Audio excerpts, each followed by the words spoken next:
요한복음 12장 25, 26절 잠깐 본 다음에 오늘 진도 나가겠습니다. 요한복음 12장 25, 26절 한번 보세요. 여기 자기 생명을 사랑하는 사람은 그것을 잃을 것이요 이 세상에서 자기 생명을 미워하는 사람은 그것을 영생에까지 보존하리라.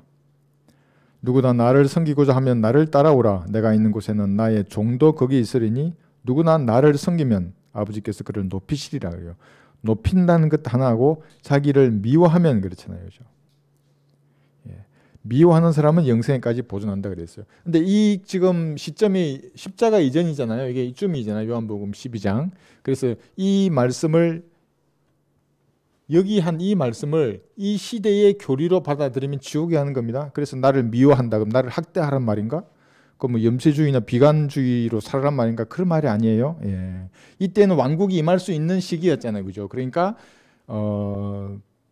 실제적으로 자기를 미워하고 무엇인가 주님을 위해서 행동이 똑바로 돼야 됩니다. 그래서 이때의 말씀은 자기를 미워하면 영생을 얻는다고 했는데 이것을 우리 교회 시대에 적용하면 갈보리 십자가를 바라보는 거예요. 바라보고 나 같은 죄인은 구원을 받을 수 없구나. 이게 미워하는 거잖아요. 내가 아무리 노력하더라도 지금 우리는 여기를 살아요. 노력하더라도 갈보리 십자가에서 피 흘려 죽으신 예수님의 의만큼 내가 의를 행할 수 없구나를 알아야 되는 거예요. 이거 자신을 미워하는 거예요. 그리고 피 흘림으로 다 이루신 사실을 믿음으로 구원받는 거예요. 다르죠, 그죠? 다 이룬다는 말이 성경 여기도 나오죠. 이루시라는 게 모세와 엘리야가 예수님이 죽으시기 전에 예수님이 죽음을 통해서 이루시려 하는 것들을 얘기했다고요. 이렇게 저렇게 죽을 것이야 이런 얘기를 나중에 이제 볼 거예요. 이렇게. 그래서 죽으시고 부활하심으로 다 이루신 것을 믿어야 구원받는 거예요. 지금하고 조금 다른 겁니다. 그러나 얼마든지 영적인 교훈으로 적용할 수 있는 겁니다. 요한복음 19장 31절에도 나오죠. 예수님께서 다 이루셨어요. 그 다 이루심을 여기서 예수님의 죽음을 통해 이루셨는데 모세와 엘리야가 이때 이 당시에죠. 누가복음 9장에 나오는 말씀인데 이제 말을 나눴던 거예요. 요한복음 19장에서 다 이루신 이 말씀은 뭐냐면 끝났다는 거예요. 구약의 짐승의 피로 드린 그 제사가 이제 끝났다예요. 다 이뤘다는 말입니다. 그다음에 이게 이제 경고의 말씀이면 그렇게 해야 영생을 얻는 겁니다. 두 번째가 뭐냐면 높이시리라 해요. 여러분을 높이실 겁니다. 하나님께서. 그러니까 그리스도인들이 세상의 관점으로 나를 보면 엄청 낮아요. 다 세상의 관점이잖아요. 뭐 학벌이나 돈이나 뭐나 뭐 차나 이런 거 볼 거예요. 뭐 시계나 이런 걸 볼 거 아니에요. 나 이거 육군 중위 때 차던 시계예요. 이게 언젠데 30년이야 언제야. 소위 때 끝나고 중위 때 기념으로서 아직도 차고 다닌다고. 이게 세상의 관점으로 보면 별 볼일 없어도 나는 추억이 담긴 거거든요. 이게 하나님 보시는 관점에 여러분들은 높이세요.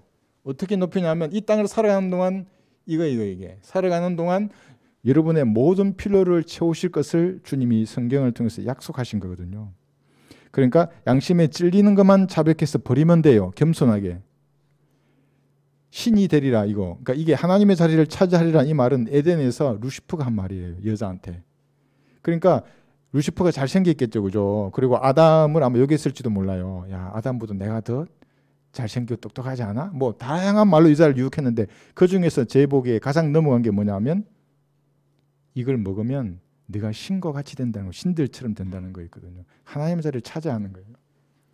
근데 이 땅을 살아가는 동안 그런 교만한 마음을 버리고 주님 앞에 겸손히 내 필요를 아뢰었을 경우에 원수들 앞에서 식탁을 마련해 주세요. 진짜로. 여러분 영적인 대적들이 다 있어요. 주변에. 주님이 반드시 모든 필요를 채워줘요. 저도 마찬가지예요. 여러분도 마찬가지입니다. 필요를 채워주고 그 다음에 확신이에요. 이게 여러분이 성경대로 믿는다는 확신을 여러분 안에 계신 성령께서 가르쳐 주시는 겁니다. 이렇게. 더 확신을 가지고 싶으시면 공부해요. 말씀을. 올바로 나누어서 공부하는 겁니다. 아까 말했죠. 모세가 40일 동안 안 보이니까 그 이스라엘 백성들은 또 난리 났잖아요. 이집트로 돌아간 거예요. 관습대로. 막 춤추고 난리 났어요. 그러니까 집단 간음을 한 거예요. 걔들이 발가벗고. 그 생각해 보세요. 그 홍해의 기적을 체험하는 백성들이 그렇게 하고 있다고요. 모세가 안 보인다고. 여러분도 성경이 안 보이면 그렇게 된다고요. 누구나 마찬가지예요. 그리스도인들 하더라도 기도와 말씀이 없고 찬양이 사라지고 성경이 없어지잖아요. 그러면 가만히 있으면 육신은 돌아간다고요. 과거의 습관대로. 기질대로. 오전 설교 시간 잠깐 말씀드렸죠. 내가 돌아가려고 하는 그 물은 마귀들이 꽃으로 단정해 놓고 지금도 기다린다고요. 오라고. 아주 평안하게 살라고. 왜 전쟁하냐고 이렇게 한다고. 전쟁이 끝났다고. 속으면 안 돼요. 영적 전쟁이에요. 그리스도인들은 24시간 싸워야 하면 여기 나오지만은 24시간 마귀들을 공격한다고요. 예. 그런데 용감하게 싸워야 돼요. 이 용감한다는 말의 의미가 내가 패배해서 쓰러졌어요. 뭐 낙담하고 죄를 지을 수도 있고 실수할 수도 있고 다양해요. 그러나 용감하게 일어서라고요. 갈보리를 보고. 그래서 오뚜기 얘기했지 않습니까? 영적 전쟁을 하는 그리스도인들은 일어서면 되는 거예요. 근데 일어서지 않으면 그 고집쟁이라고요. 그게. 한 대 맞았어요. 마귀에게 맞았어요. 육신의 습관대로 돌아가서 그래요. 죄 지었다고 안 일어난다고. 나 아주 답답해 죽겠어. 그런 사람들은 뭐. 야 10초면 된다고. 네가 진지하게 주님 앞에 무릎 꿇으라고 지금 죄를 자백하고 돌아서면 된다고 거기서. 안 해요. 그 사람들이. 그래서 그런 확신을 주시고 감사와 찬양의 삶이 이어진다고요. 여러분 유행가 들으면 기분 좋으세요? 아우 나 미치겠어. 너무 싫어. 유행가. 응? 야, 감사를 진짜로 찬양. 내 삶을 통해서 높이지만 실제적으로 노래를 통해서 주님을 높여드리는 겁니다. 그 가사가 성경 지킬 때 속으로 계속 아멘 아멘 하잖아요. 오전 찬양대 얼마나 아름다웠어요. 찬양이. 너무 좋았어요. 그냥 난 너무너무 이런 찬양만 듣고 산다는 게 너무 좋은 거예요. 근데 그렇게 이 땅을 사는 동안 주님 보호해 주시고 높이시는 거 여러분들을 여기 나머지 세 가지는 뭐죠? 실제적으로 그리스도 심판석에 올라가면 여러분들이 주님 앞에 칭찬을 받으시는 거예요. 실제로. 위협을 받으시고 멸류관을 받으실 겁니다. 그거 없으면 우리 가장 불쌍한 사람들이에요. 여기 그리스도 심판석에서 아무런 보상도 없고 천인왕국에서 통치권이 없다 그러면 그리스도인만큼 불쌍한 사람들이 어디 있어요. 왜냐하면 우리는 우리 자신의 소욕을 따르지 않는다고요. 육신이 원하는 대로 하지 않는다고요. 예? 세상 사람들은 뭘 하잖아. 이거 하고 저거 하고. 우리는 그러지 않는다고 그러니까. 절제하면서 사는 그리스도인들인데 천인왕국의 통치권도 받을 거고 백보자 심판에서 영원토록 여러분을 높이시는 겁니다. 이걸 진지하게 생각해 보시고 삶 위에 한 위격으로 여러분이 들어간다고요. 예수님이 다시 말씀으로 돌아가실 때 예수님과 한 몸 여러분들을 다 데리고 들어가는 겁니다. 이 말의 의미를 몰라요. 그래서 이런 개념이 있기 때문에 사이비들이 뭘 만들었어요? 신인합일론 이런 거 만드는 거예요. 신인합일론. 신천지도 그런 거 하잖아요. 다른 데도 그런 이단들이 있다고요. 신과 자기 몸이 하나가 된다는 거예요. 성경에서 따온 거예요. 전부 다. 여러분들이 그리스도인들이 그렇게 될 거예요. 높이실 겁니다. 영원히. 감사하지 않아요? 이걸 모르면 감사 안 해요. 바로 내 눈앞에 식탁이 있는지 없는지 보고 식탁이 진수성찬차려 있으면 감사하고 나무나 풀이 있으면 그러면 감사 안 하는 거예요. 그렇지 그런 거 아니에요. 그리스도인들은. 자, 이 두 구절 좀 본 다음에 27절 한번 볼게요. 27절에서 30절. 요한복음 12장. 이제 내 혼이 괴로우니 27절입니다. 요한복음 12장 27절. 내가 무슨 말을 하리요? 아버지시여 이 시간으로부터 나를 구해 주소서. 그러나 이 일을 위하여 내가 이 시간까지 왔사옵니다. 그러니까 여기서 한 말씀은 뭐냐면 구해 달라고 하시고 그런데 구하면 안 돼요. 이 일을 위하여 왔어요. 이걸 이제 역설법이라고 말하는데 뭐 어려운 게 아니에요. 이게 겉으로 보기에는 모순인데 이 모순이잖아요. 그런데 진짜 뜻이 숨어 있는 거예요. 왜냐하면 갈보리에서 생명을 내려놓아야 사는 거예요. 많은 열매를 얻기 때문에 예수님이 이렇게 말씀하시는 겁니다. 그리고 고뇌 속에 지금 계세요. 혼이 괴롭다고 말씀하시지 않습니까? 혼이 얼마나 괴로우셨을까요? 그러니까 이 세상에 유사 이래로 예수님만큼 혼이 괴로움을 당하는 분이 없어요. 사람들은 자기가 겪는 괴로움이 힘든 줄 알잖아요. 옛날에 그런 그 찬양도 있더라고요. 내가 당하고 있는 고통이 주님 당하신 고통이라면 뭐 이렇게 말하는데 어떤 고통이라도 예수님이 지금 이 괴로움을 아직 십자가에 달리기 전인데도 두려움과 슬픔, 낙담과 암울한 마음을 아무도 알 수가 없어요. 왜냐하면 창조주가 붙는 진노를 자기가 다 감당해야 돼요. 자기는 태초에 말씀으로 계셨던 그분이잖아요. 하나님과 동등하신 분이에요. 그걸 탈취라고 여기지 않았다고요. 그런데도 지금 죽어야 돼요. 단순히 그냥 죽는 게 아니라 고린도후서 5장 21절에 보시면 죄 덩어리가 되셨어요. 고린도후서 5장 21절. 그래서 은혜의 복음을 아는 사람만이 예수님의 저 상한 마음과 심정을 조금 이해해요. 조금이구나. 하나님께서 죄를 알지도 못하는 그를 우리를 위하여 죄로 삼으신 것은 우리로 하여금 그 안에서 하나님의 의가 되게 하려 하심이라. 그러니까 이 사실 외에는 이 의가 증가되는 방법이 없어요. 예수님의 의가 전달되는 유일한 방법은 죄가 되신 거예요. 예수님이. 그래서 우리 죄를 다 제거하신 거예요. 믿으면 하나님 안에서 여러분이 의를 가지는데 그 의가 예수님의 의라고요. 33살 남자의 완벽한 삶을 여러분 다 가지시는 겁니다. 난 완벽하지 않은데? 예, 물론 그래요. 예, 여러분의 의를 가지고 가면 다 지옥으로 가요. 뭐 50보 100보라 그랬잖아요. 뭐 잘못 뭐 필요 없어요. 무슨 종교를 가졌든지. 그러나 예수님의 의를 가지고 가면 다 하늘나라에 올라가는 겁니다. 근데 예수님은 괴로워하신 겁니다. 죄가 되는 거예요. 저주가 되는 겁니다. 갈라디아서 3장 13절이에요. 그리스도께서 우리를 위하여 저주가 되셔서 율법의 저주로부터 우리를 구속하셨으니 기록되기를 나무에 매달린 자는 누구나 저주받은 자라고 하였도다.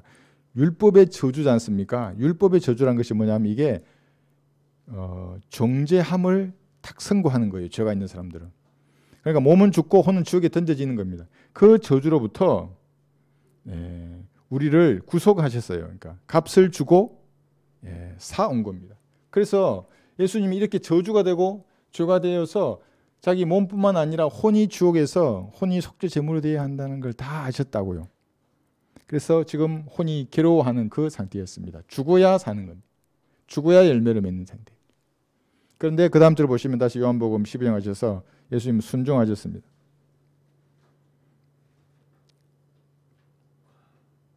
요한복음 12장 28절. 이 역설적인 진리는 구원받은 여러분의 삶에도 그대로 적용되는 겁니다. 여러분 살고 싶으시면 육신을 죽은 것으로 여겨야 돼요. 이게 역설이잖아요. 아니 사는데 어떻게 죽은 것으로 여겨? 육신의 소욕이 올라올 때 말해요. 넌 죽었다고. 과거에 놀던 물을 만나면 육신을 좋아하잖아요. 죽었다고 이제. 더 이상 놀면 안 된다고 그렇게 말해야 성령의 열매를 맺어요. 사는 거예요. 그러면은. 그 사람들이 열매를 본다고요. 그렇지 않으면 사람은 변화되지 않아요. 세상 사람이 알잖아요. 사람은 변화 안 된다고. 변화 안 돼요. 유일한 방법은 구원받은 다음에 내 육신을 죽은 것을 여길 때 성령의 열매가 드러나는 겁니다. 그러면 자기가 변하고 다른 사람을 대하는 게 변하고 하나님을 대하는 게 변화되는 겁니다. 이 역설법이죠. 그죠? 그 다음에 28절 보시면 아버지시여 아버지의 이름을 영화롭게 하옵소서라고 하니 그때 하늘에서 음성이 나기를 내가 그 이름을 영화롭게 하였고 또다시 영화롭게 하리라고 하시더라.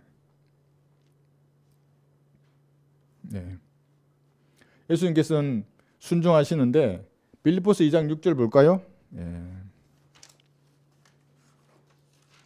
순종하셨습니다. 순종하지 않을 수도 있었어요.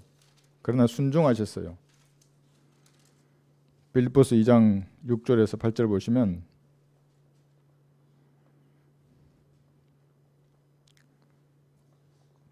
빌립보서 2장 6절입니다. 여기 그는 예수님을 말합니다. 그는 하나님의 형체로 계심으로 하나님과 동등하게 되는 것을 탈취라 생각지 아니하셨으나 오히려 자신의 영예를 버리고 종의 형체를 입으시어 사람들의 모습을 취하셨느니라. 그리하여 사람과 같은 모습으로 나타나셔서 자신을 낮추시고 죽음에까지 순종하셨으니 십자가의 죽음에까지라. 예수님 이렇게 순종하셨습니다. 이게 뭐예요? 순종의 본을 보이신 겁니다. 예수님이 다양한 본을 보이셨어요. 기도의 본도 보이셨고 순종의 본도 이렇게 보이신 겁니다. 여러분 어떻게 돼요? 말씀 앞에 부복하는 겁니다. 주님 앞에 순종하는 자세로 나와야 돼요. 그러니까 여러분이 성경을 읽거나 기도하기 전에 주님은 아세요? 얘가 순종할까 안 할까? 여러분 마음은 잘 모르잖아요. 주님은 훤히 아신다고요. 그분 앞에 나아갈 때 그래서 순종하겠다는 자세로 나가야 하는 겁니다. 아까 우리 형제한테 말했는데 기도할 때 전투복 입고 제가 기도 응답이 제일 잘 됐을 때가 현역 시절이에요. 중대장 때하고 소령 때예요.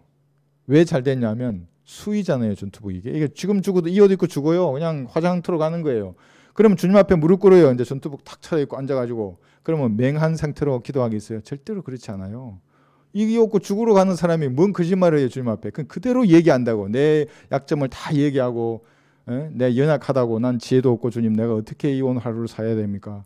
마귀들은 공격할 때고 육신의 소욕이 있는데 그대로 아뢰고 하나님의 기뻐하시는 그런 주님께서 기뻐하시는 삶을 살도록 하루를 인도해 달라고 얘기한다고요. 그리고 내가 요구하는 사항이 있어요. 누구 정확하게 기도한다고 그런 것들.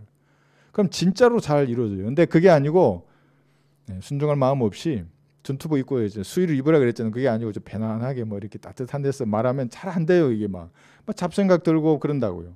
기도하기 전에 여러분의 자세를 가다듬어요. 난 군인이지. 나 군사로 지금 주님 앞에 서서 우리는 죽지만 주님이 영원한 분이지 않습니까? 그분에게 합당한 태도로 나와야 된다고. 이게. 그렇게 하고 있습니까? 그러면 여러분의 기도가 주님 앞에 그대로 응답되는 겁니다. 순종하셨어요. 동등하신데도 불구하고 죽음에까지 순종하셨습니다. 29절 보시면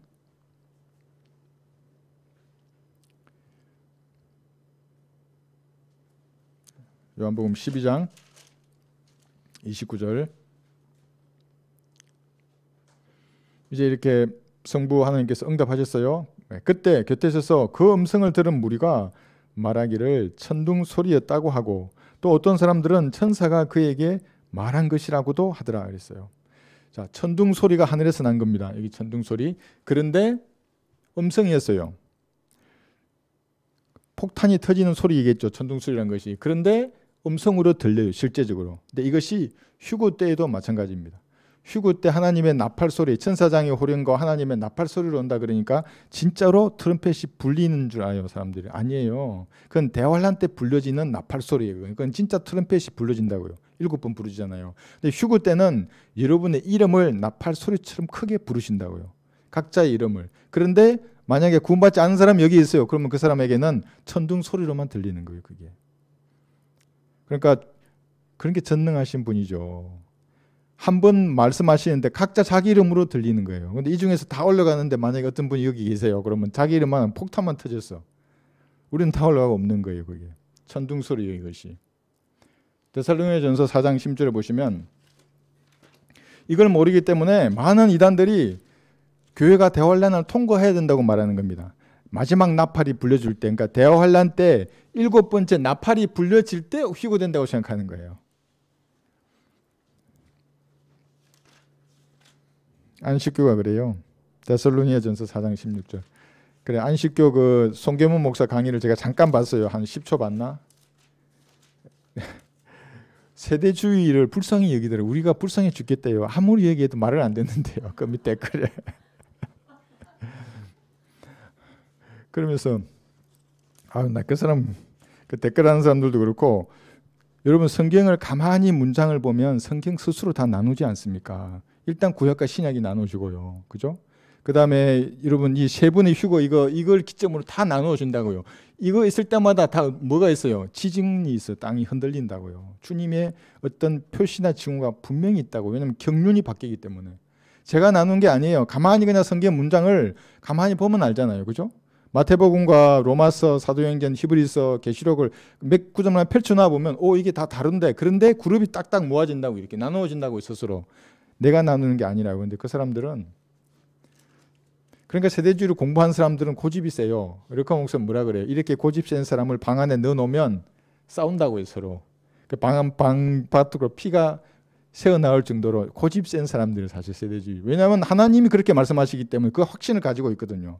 그래서 설득하지 말라는 걸 나한테 뭐 목사들 나한테 메일 주고 문자 주고 전화로 설득하려고 뭐라 하고 뭐 밥 먹자 그러고 밥 안 먹어요. 나 전화하지 마요 나한테. 성도들하고 밥 먹을 시간도 없는데 왜 내가 알지도 못하는 그런 개상한 사람들하고. 데살로니가전서 4장 16절 17 보세요. 주께서 호령과 천사장의 음성과 하나님의 나팔 소리와 함께 하늘로부터 친히 내려오시니 그러면 그리스도 안에서 죽은 자들이 먼저 일어나고 오는 거예요. 그래서 죽은 자들이 여러분을 방문한다는 겁니다. 이게 있어요. 그때는 내 이름이 안 들려요. 내 이름 들리면 나 죽은 거니까. 내가 아니고 어떤 소리가 났는데 좀 있으면 이제 구원받고 먼저 하늘나라 간 사람들이 여러분을 방문한다고요. 이렇게. 야, 준비해라. 이제 진짜야. 이제 이놈아. 이제 그만 방황하고 이제 너 좀 있으면 갈 거야. 그게 며칠일지 몇 주일지 몇 개월일지 몰라요. 그러면 그렇게 해도 돼요. 이제 여러분 그러면 내가 집에 청소 안 하고 밥 안 하고 교회 와도 내가 그래 괜찮아요. 근데 그 전에는 여러분 일을 우선해야 한다고 항상 질서의 하나님이라고 이게 균형 잡히신 분이고. 그 10월 28일 날 휴거에 빠진 사람들 있잖아요. 12시 올 줄 알았더니 10월 28일 날. 12시 딱 됐어요. 안 와요. 그래가지고 미련이 남아가지고 새벽 4시까지 기다렸대요. 그래서 내가 간증을 봤거든요. 새벽 4시까지 안 와. 이거 진짜 안 오는구나. 거기라도 끝내야 되잖아요. 근데 그 다음 연도 1년 후에 10월 28일하고 또 쏘겠대요 거기서. 그래서 사람들이 나가 또 1년 동안 가가지고 흰 옷 입고 거기서 난리친 거예요. 돈 교회 다 갖다 바치고. 그 상식으로 이상하지 않아요? 휴고 되는데 돈을 왜 교회에 갖다 바쳐요? 그러면 그 목사는 그러면 휴가 안 되는 거예요? 근데 우리가 만약에 죽은 자들을 방문했다 그러면 그때는 여러분들이 복음을 전해야 되는 거예요. 이게 얘 진짜라고. 나 벌써 몇 명이나 돌아설지는 몰라요. 왜냐하면 성경에 죽은 자들이 살아나더라도 안 믿는다 그랬잖아요. 그러니까 진짜 여러분 간절히 말할 수 있어요. 이제 네 돈 원하냐? 이거 내 돈 다 가져라. 근데 너 여기 남으면 넌 죽는다고 이 돈과 함께. 그리고 예수님의 피로 네 죄가 용서해. 믿으라고 지금 무릎 꿇고. 나는 봤다고 좀 전에. 무덤이 열린 거 지금 뉴스에 나왔지 않냐고. 공동무지 다 열렸다고 이놈아. 넌 여기 남는다고 확실히 얘기해 주는 거예요. 지금은 좀 지혜롭게 말해요. 지금 그렇게 말하면 완전히 이제 복음이 막히니까 좀 지혜롭게, 지금 지혜롭게 말하고 그때가 되면 말해야 하는 겁니다. 천둥 소리예요. 그 사람들에게는. 계시록 4장 1절 우리 이 천둥 소리가 음성이에요. 나팔이 아니라. 이게 나팔 소리라고 믿으니까 교회가 환난을 통과한다고 믿는 겁니다. 음성을 이름을 부를 것인데.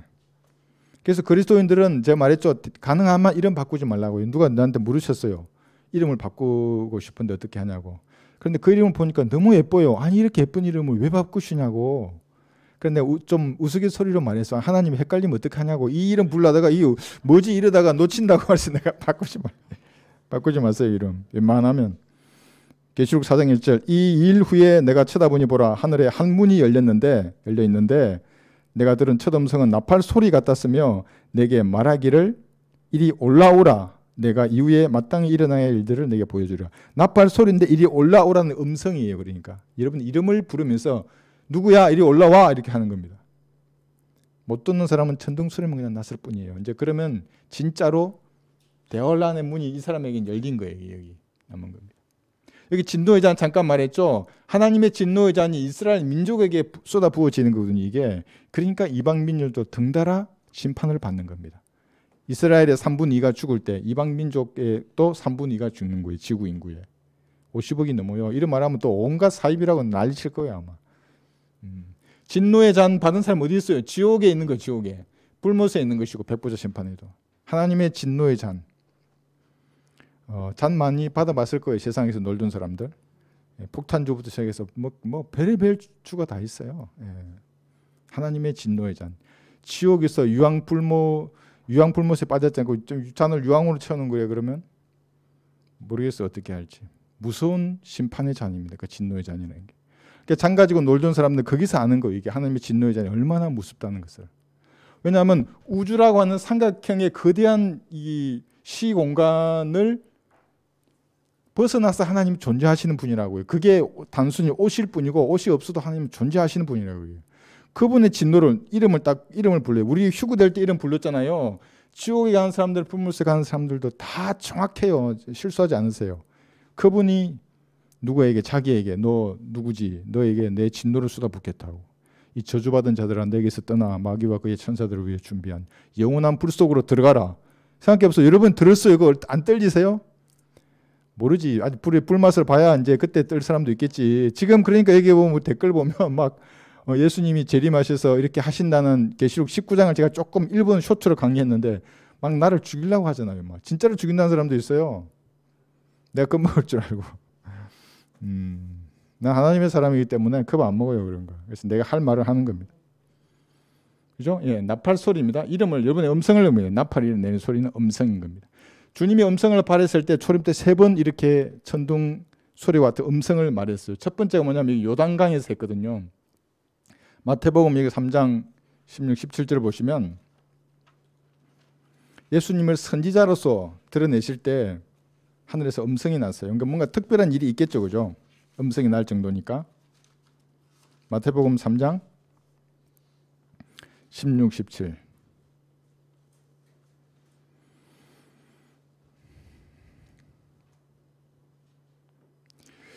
이 구주를 가지고 침례인 요한을 또 예수님이 요한에게 안수받아가지고 세상죄가 이때 예수님에게 넘어왔다 말하면 그건 마귀의 종이 되는 거예요. 지금 이제 공적 사역을 시작하면서 지금 침례를 받으러 오신 거 아닙니까? 근데 여기서 세상죄가 예수님에게 이때 다 넘어간다 그러면 마태복음 4장부터는 예수님이 죄인이 되는 거예요.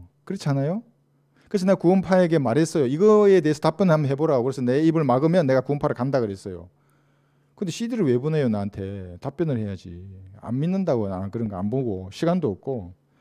예수께서 침례를 받으시고 곧 물속에서 올라오시니 여기 침례를 받으셨다 그랬지 안수가 아니에요.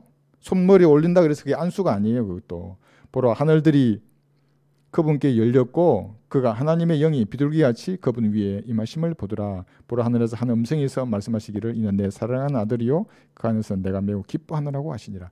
이것이 이제 선지자로서의 예수겠죠. 예수님의 직분이 선지자의 직분이에요. 침례를 받는다는 것의 또 다른 의미는 뭐냐? 죽음을 말하는 거지 않습니까? 선지자로서 예수님이 이제 나타내는 겁니다. 온 이스라엘 백성 앞에. 그때 처음에 음성이 있었고 두 번째가 뭐냐면 변형산이에요. 누가복음 9장 여기 보시면 35절에서 누가복음 9장 35절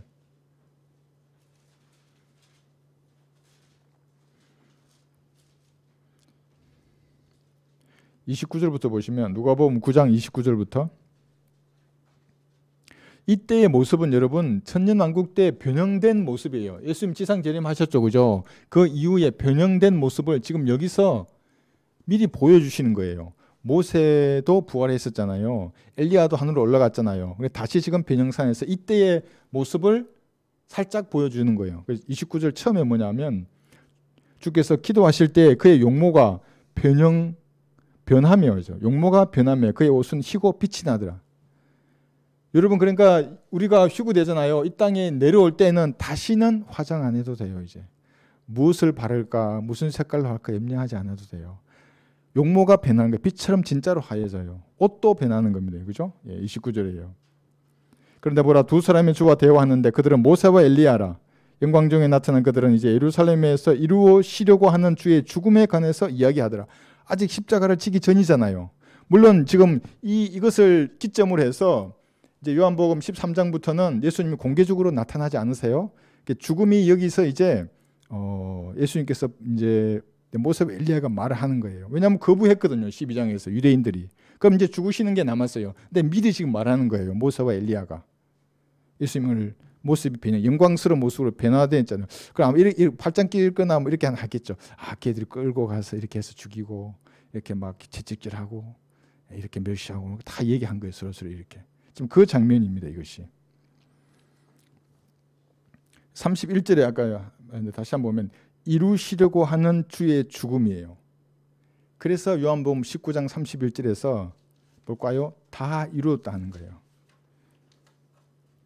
그러니까 예수님이 그냥 온 게 아니에요. 구약에 예언된 대로 철저한 계획에 따라 오셔서 여러분의 죄값을 다 감당하신 겁니다. 요한복음 19장 30절 그때 예수께서 그 식초를 받으시고 말씀하시기를 다 이루었다고 하시더니 고개를 떨구시고 숨을 거두시더래요. 이루신 죽음이에요. 이것을 미리 지금 말하고 있는 겁니다. 모세와 엘리야가 중요합니다. 이때도 내려왔지만 나중에 다시 내려오죠. 후 3년 만에. 그죠? 내려와서 목이 베이는 거예요. 크리스마스예요. 그들이 3년 반 동안 적그리스도 세력과 싸우지 않습니까? 표적과 이적을 행한다고요. 그리고 마지막에 목이 잘려서 3일 낮과 밤 동안 거리에 목이 돌아다니다가 나중에 목이 붙어서 올라가는 거예요. 환난 성도의 휴거를 예표하는 겁니다. 이 사람들이. 이런 말을 이제 소추를 짧게 해가지고 말하잖아요. 그러면 자인인들은 이게 칼이라고요. 그냥 뭐라고? 완전 사입이 되는 거. 뭐 SF 뭐 영화냥 뭐 이런 말하는 거예요. 사람들이. 여러분 성경을 가만히 공부해 보면 그런 영화의 모티브가 어디서 따왔겠어요? 성경에 있는 거라고 전부 다. 스타워즈 어디서 나왔어요? 뭐 공간 이동하잖아요. 오늘 여기서 뭐 안드로메다에 있다가 내일 오리온으로 옮겨가고 어디서 나온 거예요? 성경에 나온 거예요. 그게 영원 시대에 가면 그렇게 된다고요. 여러분들이 점심은 여기 안드로메다에서 먹고 저녁은 오리온으로 가서 먹는 거예요. 그리고 집에 저녁에는 새 예루살렘 도성 와서 잠자고. 이런 말 하면 나를 뭐라 보겠어요, 여러분? 아이고 난 구원파 애들은 구원밖에 모르는데 나는 벌써 이것만 알고 있는데 벌써 여기서 이 얘기를 하고 있잖아요. 그러면 그러니까 나를 받아들일 수가 없는 거죠, 사람들은. 예. 그래서 이때는 이제 죽음을 말하지 않습니까? 제사장으로서. 누가복음 9장 35절이죠. 누가복음 9장 35절에서 그때 구름 속에서 음성에서 말하기를 이는 내 사랑하는 아들이니 그의 말을 들으라고 하더라. 음성이에요, 그죠? 그 음성. 그래서 선지자로서의 여기서 직분을 말씀하실 때 음성이 들렸고 제사장으로서 직분을 말씀할 때 또 음성이 들리는 겁니다. 그리고 마지막 지금 2구절이에요. 천둥 소리. 이거는 뭐냐면 예수님이 왕의 한호를 받으셨잖아요. 그 어린 나귀 새끼를 타고 들어오시면서 왕의 혼을, 그러니까 왕이시고 제사장이시고 선지자로서 사람들에게 나타낼 때 하늘에서 음성이 들렸던 겁니다. 이 정도만 공부하시면 좋겠고, 다음 31절에서 36절 보시면 31절에서 36절. 이 구절이 정말 오해하는 사람들이 많아요. 한국 거기는 거의 대부분 오해해요. 이 구절을. 31절 보시면 30절에서는 예수께서 대답하여 말씀하시기를 이 음성은 나 때문에 난 것이 아니라 너희를 위하여 난 것이라고 했어요. 왜냐하면 예수님은 항상 성부 하나님 음성을 듣잖아요. 하나이시기 때문에. 근데 사람들은, 유대인들은 못 듣기 때문에 이제 이렇게 들려줬고, 31절에서 이제 이 세상의 심판이 이르렀으니 이제 이 세상의 통치자가 쫓겨나리라 그래요. 이제라 말의 의미가 뭐냐면 이제 갈보리 십자가의 처형을 말하는 겁니다. 그러면 십자가에 처형됐기 때문에 은사주의자가 말하는 것처럼 사탄이 다 쫓겨났을까요? 이 세상에서? 아니잖아요. 그죠? 누가복음 4장 6절에 보면 이 세상 권세와 영광을 지금도 마귀가 가지고 있어요. 쫓겨나리라 그랬는데 이것은 뭐냐면 확정된 거예요. 쫓겨날 거예요. 지금은 아니에요. 그런데 예수님께서도 그가 채찍에 맞음으로 여러분이 치유됐다 그랬는데 그것은 지금이 아니에요. 그건 천년왕국 때 치유될 거예요. 그때는 이제 장애인이 없어요. 여기는. 그리고 이때도 쫓겨나리라 말하면 통치권이 박탈된다는 말이거든요. 그러니까 이때가 아니고 십자가 사건도 아니고 여기 두 개 해놨죠. 계시록 20장 보시면 실제적으로 마귀가 계시록 20장 2, 3절에 쫓겨날 거예요. 계시록 20장 2절 3절 그가 그 용을 잡으니 곧 마귀요 사탄이 옛 뱀이라 그를 1000년 동안 묶거더니 그를 끝없이 깊은 구릉에 던져서 가두고 그 위에 봉인하여 1000년이 찰 때까지는 민족들을 다시는 미혹하지 못하게 하리라. 그 후에는 그가 반드시 잠깐 동안 풀려나리라 그랬죠. 그러니까 예수님이 재림하시면 마귀를 잡아서 구릉에 던져놓고 1000년 왕국 끝에 잠깐 풀려난다고 해요. 곡과 마곡의 전쟁을 하는 겁니다. 이것이. 그러니까 지금이 아니죠. 그죠? 확정됐지만 멸망이 집행은 유예된 겁니다. 미래에 이때 집행하는 겁니다. 여기 쭉 올라가면 재림 때 적그리스도를 잡아서 산채를 풀면서 던지고 마귀는 구릉에 가두는 겁니다. 1000년 동안. 그 다음에 20장 여기 9절 10절 보시면 계시록이죠. 10절 보시면 그들을 미혹하던 마귀가 불과 유황못에 던져지니 그곳에는 그 짐승과 거짓 선지자도 있어 영원 무흥토록 밤낮 고통을 받으래요. 계시록 20장 10절입니다. 계시록 20장 10절. 그러니까 백보자 심판에서 이제 던져지는 겁니다. 불못에 마귀가. 적그리스도는 이때 던져지고 구릉은 마귀 이때 갇혔다가 풀려났다가 다시 이게 던져지는 겁니다. 지금이 아니에요. 지금 마귀가 있어요 없어요? 이 땅에 있어요. 있으니까 온갖 범죄가 일어나는 겁니다. 천년왕국 때 이런 범죄가 일어난다고 한번 생각해 보세요. 뭐 각종 범죄들 있잖아요. 어떻게 해요? 산채로 불못에 던져져요. 천년왕국 때는. 지금은 마귀가 눈을 시퍼렇게 뜨고 살아있다고요. 그런데 은사주의자들이 인용하는 이 구절에 따라서 너희 안에 계신 예수님은 마귀보다 크다는 이 말 때문에 큰 분이 내 안에 있기 때문에 마귀 들리지 않는다 그러면 그 애가 마귀의 종이에요. 얼마든지 그리스도인도 마귀 들릴 수 있어요. 한번 볼까요? 베드로후서 2장 19절 볼게요. 베드로후서 2장 19절 그들에게 자유를 약속하나 자기들은 타락의 종들이니 누구든지 정복을 당하면 그는 정복한 자의 종이 되느니라 했습니다. 그러니까 구원받아도 여러분 우리 안에 성령님이 이미 계시죠. 마귀보다 훨씬 크죠. 그런데 합법적인 통로를 개방한다고 그리스도인들. 그건 죄를 짓는 것들이거든요. 자백하지 않아요. 그 죄들을. 자백하지 않는 기간이 길면 길수록 마귀들은 더 들어와요. 죄를 계속 짓잖아요. 계속 들어와요. 그러다가 결국에는 마귀가 여러분의 의지를 점유해요. 그러면 어젯밤에 뭔 짓을 했는지 몰라요. 아침에. 그 범죄자들 그러잖아요. 내가 술 취한 줄 알았다. 어젯밤에. 내가 무슨 짓을 했는지. 물론 거짓말 하는 애도 있지만은 그 중에 진짜 마귀 들은 애도 있다고요. 이게. 눈빛이 다르다고요. 그래서 미래에 될 것이고 그런데 통치권이 여기서 박탈됐기 때문에 어떤 여기 이기셨느라 십자가로 히브리서 2장 14, 15절에 보시면 그리스도인들이 예수님을 구주로 영접하면 이제 마귀의 권세가 그때 박살난다고요. 히브리서 2장 14, 15절. 구약 성도들은 아무도 구원을 확신하지 못했어요. 자기가 죽는 그 순간에도 내가 지금 죽어서 하늘나라 갈지 지옥에 갈지 확신이 없어요. 왜냐하면 자기 행위에 따라 그게 결정되기 때문에. 그런데 십자가에 처형되신 이후에 그 사실을 믿는 그리스도인들은 내가 구원의 근거가 아니라 예수님의 십자가 사건이 구원의 근거예요. 이게 흔들리지 않는다고요. 나는 흔들리죠. 이거 흔들려요, 안 흔들려요? 안 흔들린다고. 이게 반석이라고 이게. 그래 이제 그걸 여기에 적용할 수 있는 겁니다. 여기 보시면 자녀들이 피와 살에 참여한 자인 것 같이 그 역시 같은 모양으로 동일한 것에 참여하신 것은 자신의 죽음을 통하여 죽음의 시력을 가진 자 곧 마귀를 멸망시키며 또 죽음을 두려워 함으로 평생을 노예로 속박되어 있는 자들을 놓아주려 함이냐. 어떻게 하여 이렇게 되어 예수님을 구주로 영접해야 하는 겁니다. 그냥 구주로 영접하지 않았는데도 이 구절을 또 인용해서 야 이때 예수님이 처형돼서 마귀가 다 없어졌어. 그러니까 너는 자유인이야 지금. 너는 의인이야. 이런 마귀의 종들이 전부 다. 이렇게 했기 때문에 누구든지 이 십자가 사건을 바라보고 구원받으면 이제 더 이상 죽음을 두려워하지 않는 자유인이 된다고요. 자유인이나 말의 의미가 감옥에 안 가는 뭐 그런 건 좁은 의미가 아니라 죽음을 두려워하지 않는다고요. 그리스도인들. 그런 죽음 두려워하지 않으세요? 여러분 하나님 조금씩 연단하시고 결국에는 그거예요. 진짜 죽음 두렵지 않아요. 나 오라 그러잖아요. 항상. 기도할 뿐이에요. 그리스도인들은. 공개적으로 그렇게 하지는 않지만 기도하는 거예요. 죽음 두려워할 이유가 전혀 없습니다. 얼마든지 마귀 들릴 수 있어요. 그래서 이 구절은 뭐냐면 여러분 하나님의 성전이잖아요. 하나님의 성전을 더럽히면 하나님께서 그 사람을 멸하신다 그러는 겁니다. 그러니까 구원받으면 죄가 없다는 구원파는 마귀의 종들이에요. 전부 다. 구원받으면 하나님의 성전이잖아요. 성전을 내 스스로 더럽혔어요. 근데 자백 안 하고 가만히 있어요. 한 방 더 먹어. 두 방, 세 방, 네 방 먹어요. 나중에 깨진다고요. 성전이. 죽는다고요. 그게. 그러니까 한 방 쳐다보고 멀리 하는 게 제일 좋고 내가 먼상 보고 한 방 먹었어요. 죄를 지었어요. 그러면 즉시 자백하라고요. 그냥. 가장 똑똑한 사람입니다. 그리고 여기서 뭐냐면 32, 33절 요한복음 12장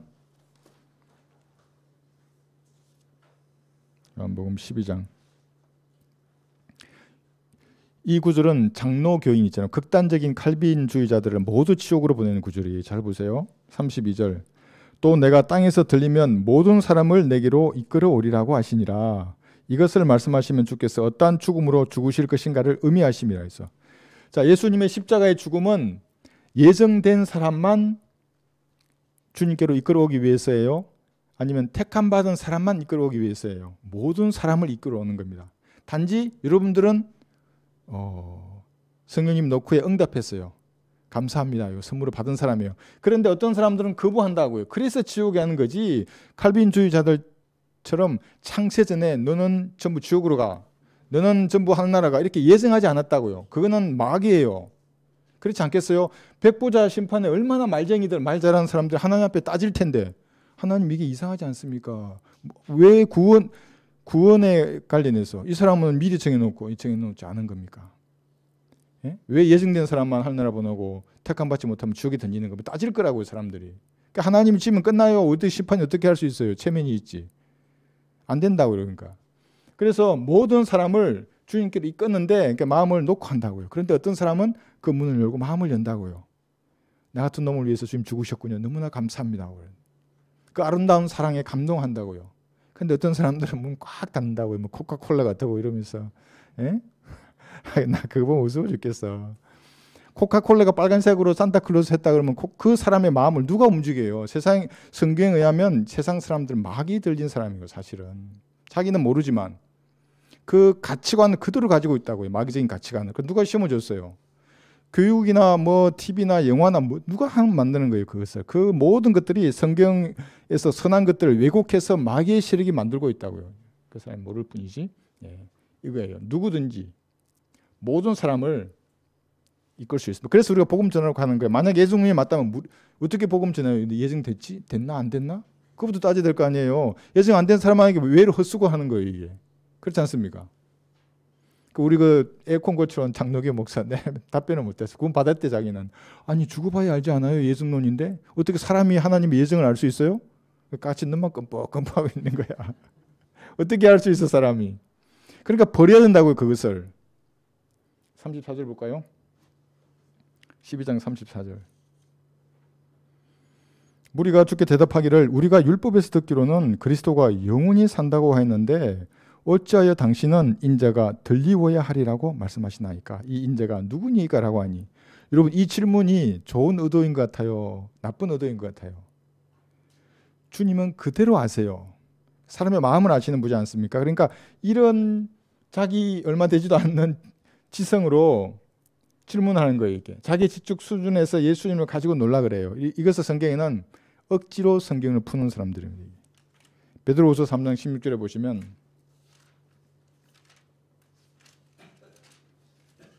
베드로후서 3장 16절 그의 모든 편지에서도 이런 것을 권하여 말하고 있으나 그 가운데는 깨닫기 어려운 것이 들어있어 무식한 자들과 경고하지 못한 자들이 다른 성경들처럼 억지로 풀다가 스스로 멸망하였느니라. 아니 억지로 푸는 게 무슨 큰 잘못이라고 멸망할까요? 지옥이 한다는 말입니다. 그러니까 말씀 앞에 부복해서 순종하려는 자세여야 한다는 겁니다. 그렇지 않으면 억지로 풀게 돼 있어요. 왜냐하면 하나님의 조명을 안 해주잖아요. 근데 이거 알고는 싶어요. 신이 되고 싶으니까. 그러니까 억지로 풀어서 다 지옥으로 가는 겁니다. 그러니까 참으로 무서워요. 사실은. 하나님은 호락호락한 분이 아니에요. 자신의 지성으로 풀려고 했다가 망하는 거예요. 전부 다.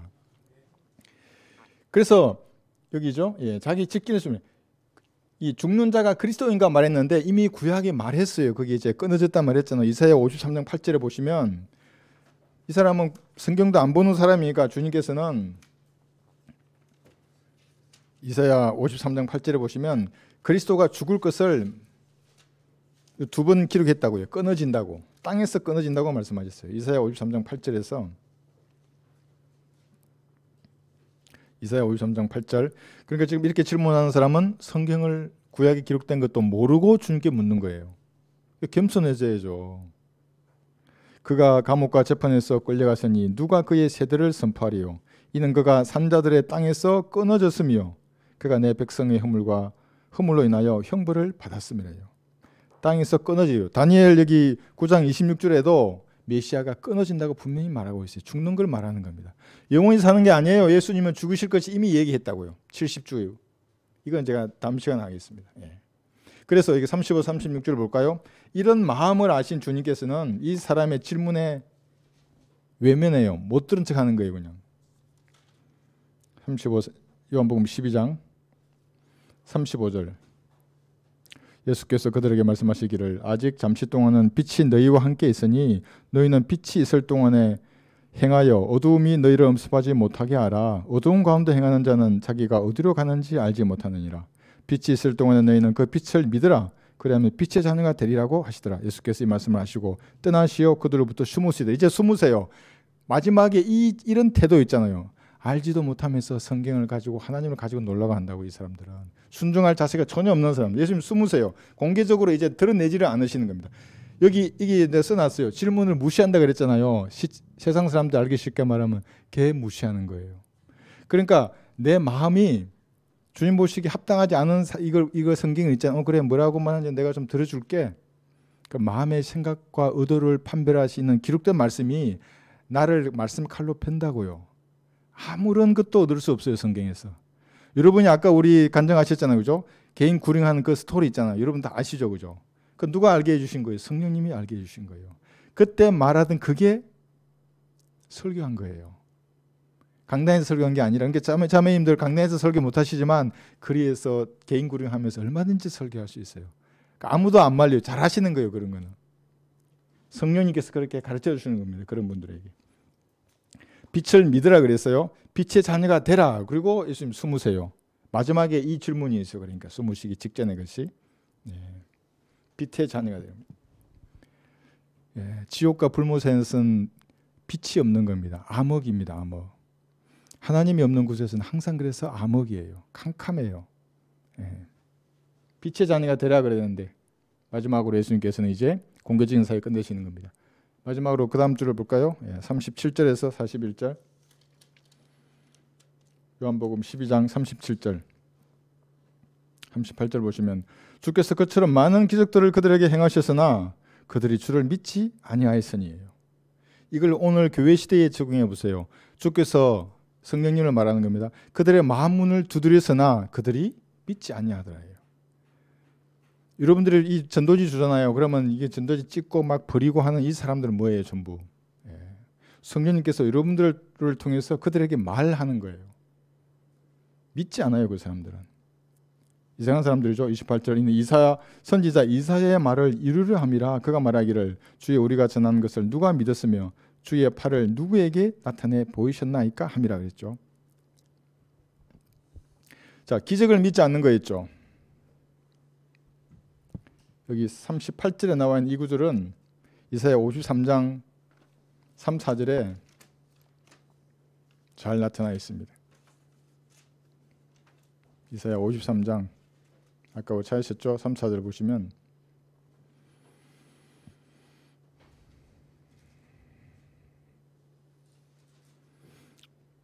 믿지 않을 것을 미리 말하고 있어요. 3절은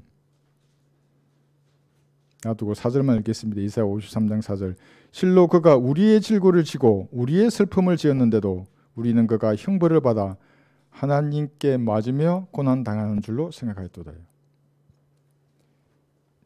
믿지 않을 것을 이사야서에서 미리 기록해 놓았습니다. 사람들이.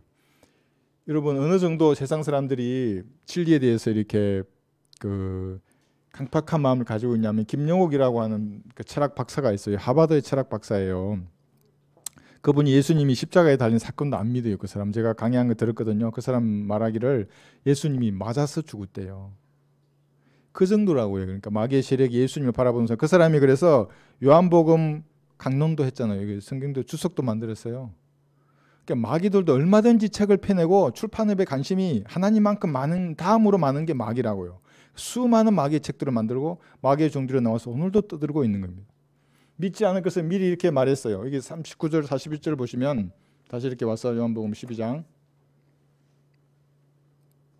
자 지금 여기서 있는 이 구절의 의미는 뭐냐면 믿지 않는 것이 하나님의 잘못이냐 그 사람의 잘못이냐 말이에요. 39절부터 한번 볼게요. 이는 선지자 그러므로 그들이 믿을 수 없었던 것은 이 때문이니 곧 이사야가 다시 말하기를 자 어떤 사람 믿질 않아요 복음을. 그럼 하나님 자 그러니까 누구 책임이냐는 거예요.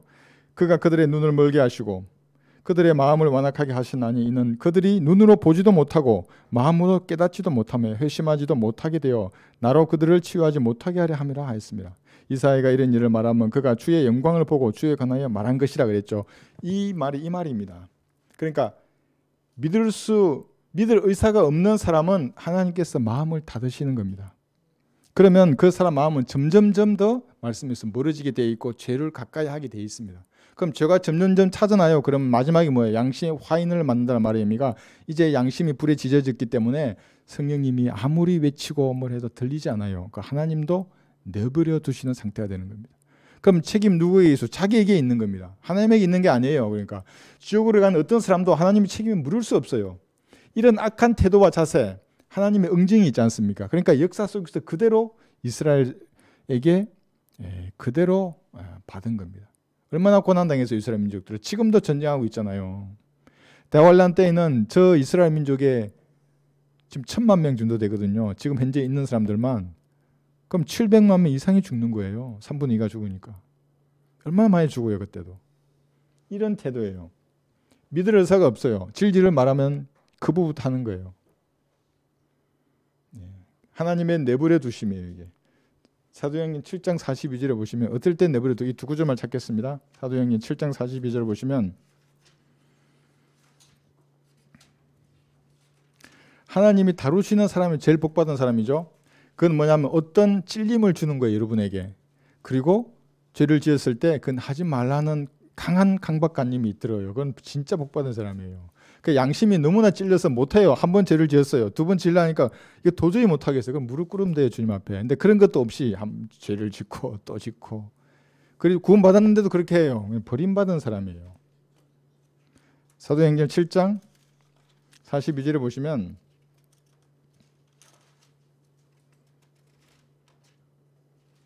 사도행 7장 42절. 사도행전 7장 42절이요. 그래서 하나님께서는 돌아서서 그들로 하늘의 군상을 섬기도록 내버려 두셨으니 이는 선지자들의 책에 기록된 바와 같이 오 너희 이스라엘 집아 너희가 광야에서 40년 동안 짐승을 잡아서 내게 희생제물로 바친 일이 있느냐 하면서 쭉 말씀하시거든요. 하늘의 군상을 섬기도록 내버려 두세요. 하늘의 군상이 여러분 그 무슨 빌라델피아 카페 보면 블러드문을 찾으면서 별자리 찾잖아요. 뭐 태양계의 행성이 일렬로 됐니 안 됐니 그러면서 예수님 재림이 언제다 휴고 날짜 계산하는 사람들이잖아요. 전부 하늘의 군상을 섬기는 자들이에요. 마귀 들린 사람이에요. 신명기 17장 3절 5절 나중에 한번 보세요. 죽이라 그랬어요. 구약하에서는 그런 사람들 별자리 점치는 거예요. 야 별자리 보니까 야 블러드문이 언제야 예수님 그때 오신다 이렇게 말하면 구약 있으면 그 사람 죽었어요. 죽여야 돼요. 율법대로 하면. 지금 율법의 시대가 아니니까 살아있는 거지. 그럼 뭐예요? 하나님께서 내버려 두는 사람이에요. 왜 내버려 둬요? 지옥에 가라는 거예요. 그 사람들. 그래서 심판석에서 거지로 서라는 거예요. 구원받은 사람이 있다면.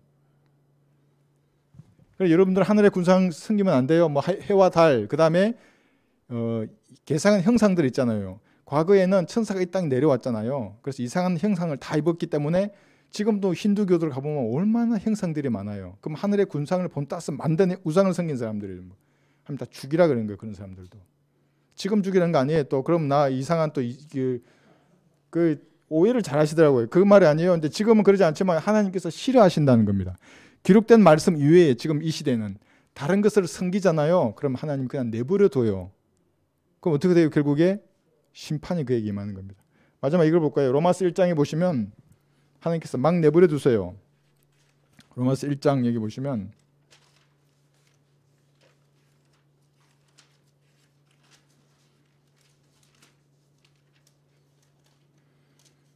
그래서 여러분 하나님 앞에 징계당해서 절름발이가 되는 게 훨씬 나아요. 부러진 뼈예요. 탈골된 발. 이게 여기서 그리스도의 능력이 나온다고요. 탈골되지 않으면 성령의 능력이 드러날 수 없어요. 하나님이 잘 아시고 어느 순간 탈골시키고 뼈를 부러뜨리고 날개를 접는다고. 제가 너무나 잘 알아요. 저도 한때 날았잖아요. 한때 다 나르셨죠 여러분들 다. 그런데 때가 되면 날개를 탁 끊는다고. 막 쫓아 뛰어들어요. 날개 없으면 내 못하냐 하면서 막 다리 열심히 달리다가 다리도 자르고 손도 자르고 파닥거리다가 이게 도저히 안 되니까 이제 그때 하나님 앞에 가는 거예요. 이게. 복 받은 그리스도인들이. 근데 그게 아니고 그냥 잘 나가면 어떻게 돼요 이게. 로마서 1장에 보시면 23절에서 썩지 아니하는 하나님의 영광을 썩어질 사람의 형상과 새들과 네 발 달린 짐승들과 기어다니는 것들과 같은 형상으로 바꾸었다고 그랬죠. 24절에서 그러므로 하나님께서도 그들의 자기들의 마음의 정욕에 따라 더러움에 내버려 두시어 그들의 몸을 서로 욕되게 하도록 하셨으니 더러움에 내버려 두세요. 만약 여러분의 지식 가운데 하나님 두기를 싫어하잖아요. 그럼 무슨 생각을 하고 있는데 하나님 이거 어떻게 생각할지 이걸 싫어해. 그걸 철저하게 다 배제시켜. 내 생각만 해요. 그럼. 하나님 내버려둬요 그냥. 예. 여기 26절도 마찬가지예요. 이로 인하여 하나님께서 그들을 수치스러운 욕정에 내버려 두셨으니 심지어 그들의 여자들까지도 본래대로 쓰는 것에서 본성을 거역하는 것으로 바꾸었습니다. 그렇죠. 28절 보셔도 뿐만 아니라 그들은 자기들의 지식 가운데 하나님 두기를 싫어하니 하나님께서 그들을 버림받은 마음에 내버려 두시어 온당치 아니한 일을 하게 하셨도다요. 하나님 두기를 지식 가운데 하나님 두기를 싫어하면 내버려 주신다고요. 그래서 무릎 꿇을 때 이런 거예요. 혹시 바로잡아야 할 것이 있으면 바로잡아 주십시오 주님. 그러면 주님께서 간여하셔서 바로잡아 주세요. 복이 있는 사람이에요. 세상 사람들 보기에는 뭔가 잘 안 되고 뭐가 안 풀리고 만사형통해야 되는데 왜 이렇게 어려움만 있어요? 하나님이 다루시는 거라고 이게. 그래서 이 마지막 시대에 진리의 기치를 높이 들게 하는 겁니다. 어떤 일에도 얽매이지 아니하고 주님께서 주신 그 일에 집중하게 하시는 겁니다. 모두 그런 성도들이 되시기 바랍니다.